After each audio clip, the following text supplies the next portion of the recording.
دیکھا تو کہا کہ میں نے ایسا حسین و جمیل بچہ آج تک نہیں دیکھا. حضرت عبد المطلب کیا مصطفیٰ کو تو جو بھی دیکھتا یہی کہتا آپ جیسا حسین نہیں دیکھا. حضرت حسان نے دیکھا تو پکار اٹھے وَأَحْسَنُ مِنْكَ لَمْ تَرَ قَطُّ عَيْنِي وَأَجْمَلُ مِنْكَ لَمْ تَلِدِ النِّسَاءُ خُلِقْتَ مُبَرَّأً مِنْ كُلِّ عَيْبٍ كَأَنَّكَ خُلِقْتَ كَمَا تَشَاءُ. اے آقا آپ جیسا حسین و جمیل بچہ میری نظروں نے آج تک نہیں دیکھا. ہزاروں چہرے دیکھے آپ جیسا چہرہ آج تک نہیں دیکھا, اور دیکھتا بھی کیسے کسی ماں نے ایسا بچہ جلا ہی نہیں.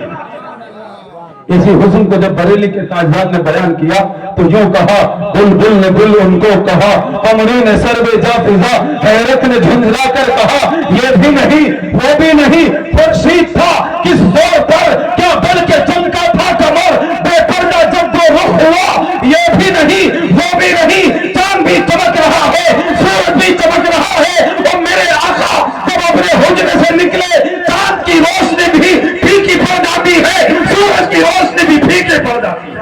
آواز زندہ باد زندہ باد. مصطفیٰ کو تو جس نے دیکھا یہی کہا یا رسول اللہ آپ جیسا حسین و جمیل نہیں دیکھا ہے. اور حضرت عبد المطلب نے گود میں لیا, سب سے پہلے خانہ کعبہ کی طرف بڑھے. سب سے پہلے اور زبان پر یہ الفاظ تھے الحمدللہ الذی آتانی ھذا الغلام طیب الارضانی قد ساد فی المہد علی الغلمان اعیدہ بالبیت ذی الارکان. مولا تیرا احسان ہے کہ تو نے حسن کا پیکر خوشبو سے معطر بچہ عطا فرمایا ہے.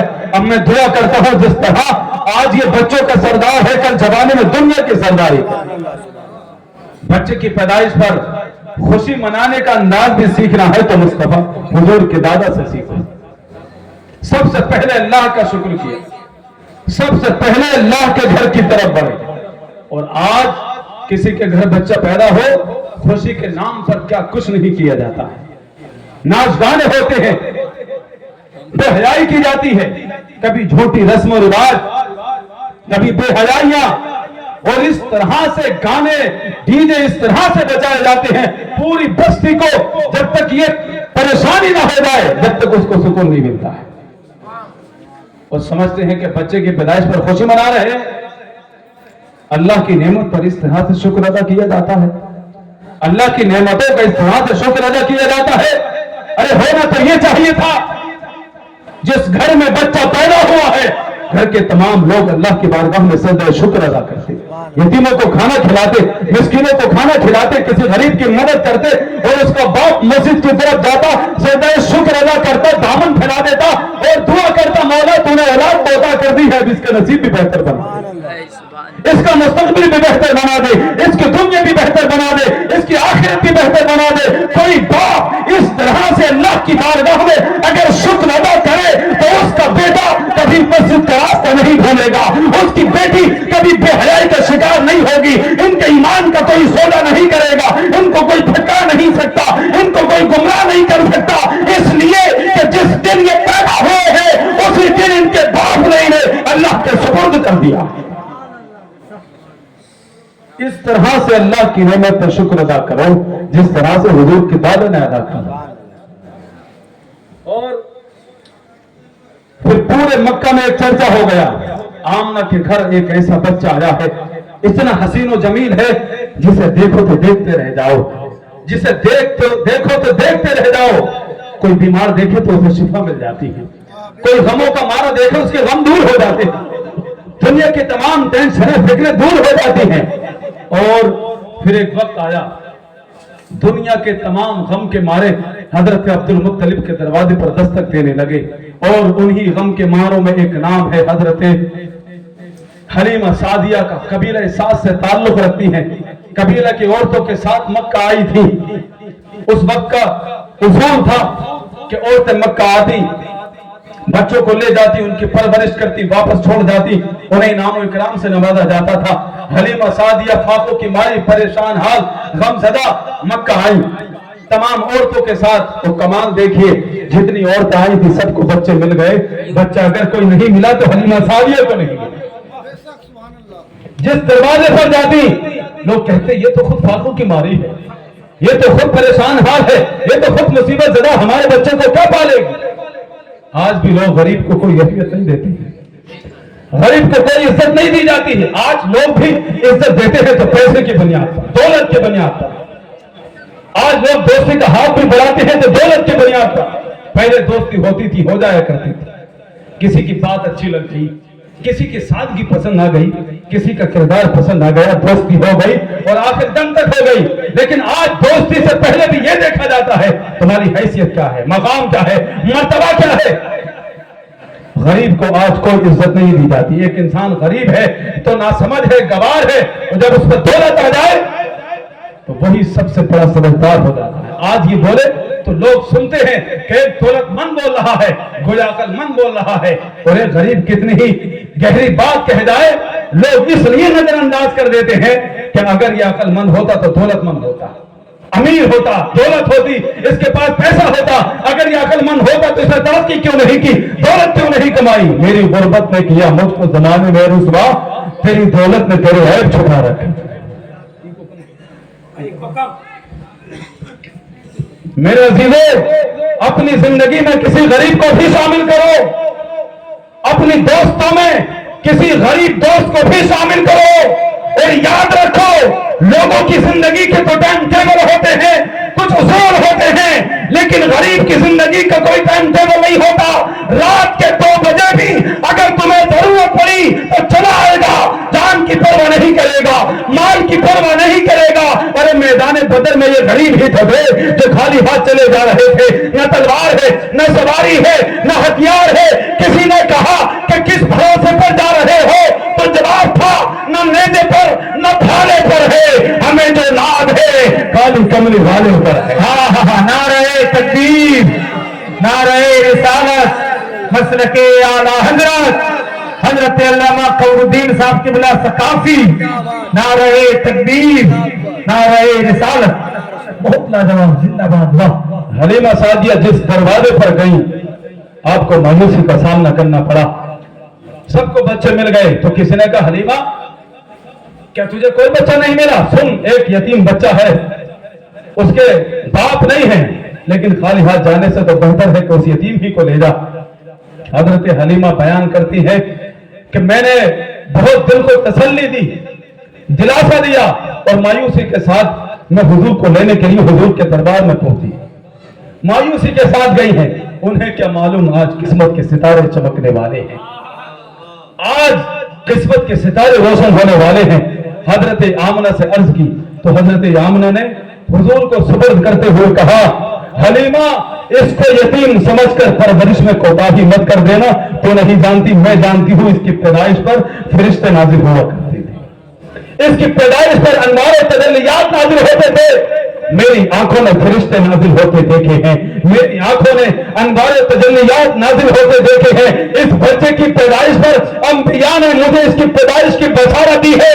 یہ بچہ کوئی عام بچہ نہیں ہے، میری نظریں دیکھ رہی ہیں، ایک دن آئے گا اور یہی بچہ پوری دنیا پر سرداری کرتا ہوا نظر آئے۔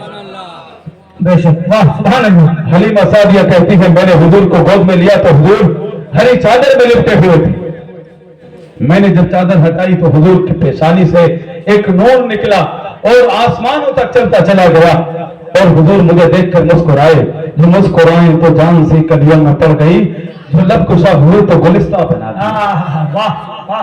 گویا مصطفیٰ مسکرا کر یہ فرما رہے ہیں اے غموں کی ماریاں پریشان حال، اے مصیبت زدہ، آج سے تیرے غم کے دن دور ہو چکے ہیں، تیری پریشانیوں کے دن دور ہو چکے ہیں، اس لیے کہ تیری گود میں پریشانوں کا مددگار آ چکا ہے، یتیموں کا سہارا آ چکا ہے، بے آسروں کا آسرا آ چکا ہے۔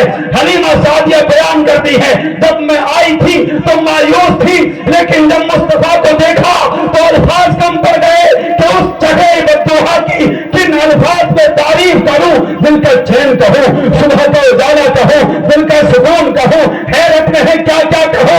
ارے یہ تو وہ ذات ہے، بریلی کا تاجدار بھی ہے، سرور کہوں کہ مالک مولا کہوں تجھے، باغ خلیل کا گلے زیبا کہوں تجھے، دل سارے خبز کا گلے رنگی ادا کہوں، درمان درد دل گلے شہدا کہوں تجھے، صبح وطن کے شام بری کا قدوس شرف بےکس نواز گئے سو والا کہوں تجھے، اللہ رے تیرے جسم منور کتابش ہے، اے جامع جامع جامع تجلی کہوں تجھے، تیرے